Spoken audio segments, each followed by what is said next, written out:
Assalamualaikum warahmatullahi wabarakatuh. Selamat pagi anak-anak. Gimana kabar kalian di rumah? Semoga dalam keadaan sehat dan masih tetap mematuhi peraturan pemerintah untuk physical distancing ya.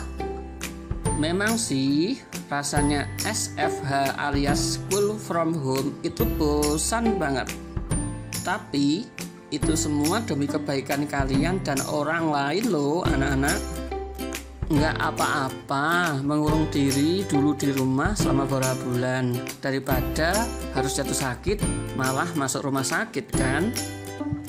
Nah, biar kalian nggak gampang ngantuk atau nggak mudah terdistrak, berikut Bapak bagikan cara-cara belajar efektif di rumah. Yang pertama, tentukan waktu. Cara belajar efektif di rumah yang pertama ialah kalian harus menentukan waktu yang tepat dan buat schedule yang mirip seperti di sekolah.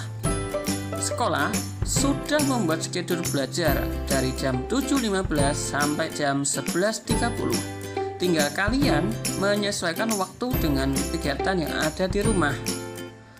Dengan menentukan waktu seperti ini, jadwal belajar kalian akan lebih terfokus dan kalian pun jadi enggak ketinggalan pelajaran.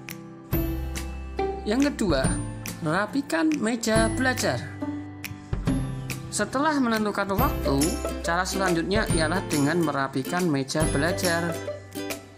Gimana kalian mau rajin dan semangat kalau meja belajar kalian berantakan anak-anak? Makanya momen ini pun bisa sekaligus kalian gunakan untuk ajang bersih-bersih dan membuang benda-benda yang sudah tidak diperlukan.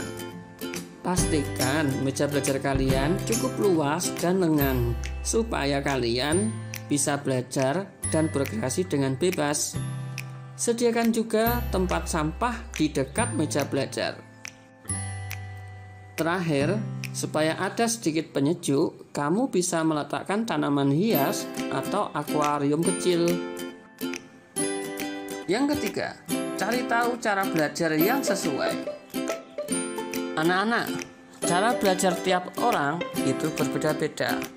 Ada yang senang belajar sambil mendengarkan musik, ada yang butuh ketenangan, ada pula yang senang sambil ngemil. Nah, mencari tahu cara belajar yang sesuai dengan kalian ini bisa menghindari kalian dari rasa kantuk atau rasa malas yang menyerang. Dengan bersantai dan rileks, belajar pun jadi lebih efektif loh. Namun, pastikan cara belajar ini tetap bisa membuat kamu on track alias nggak terdistraksi ya. Kalau kalian malah ingin belajarnya sambil nonton film, itu nggak akan bikin belajar efektif anak-anak. Yang keempat, cari media belajar yang tepat. Selain mendapat materi-materi belajar dari sekolah selama SFH pun, kalian tentu harus tetap membekali diri dengan media-media belajar lain yang tepat.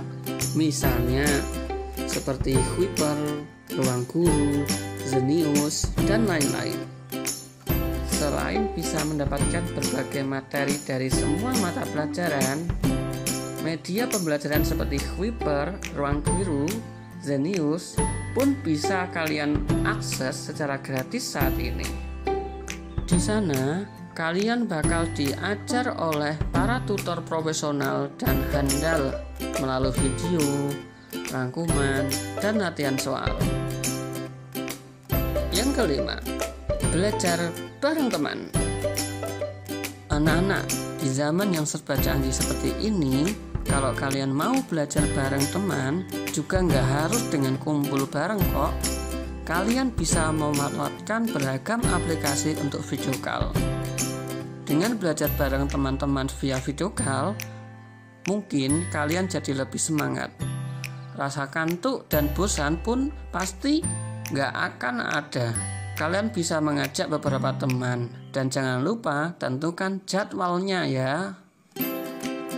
Yang keenam, minum air putih.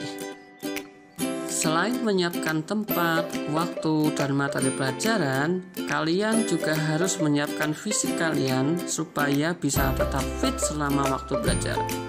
Untuk itu, jangan lupa selalu sediakan air putih ya, supaya konsentrasi tetap terjaga. Tak hanya untuk konsentrasi, rutin minum air putih sebanyak minimal 8 gelas setiap hari bisa bikin kalian sehat.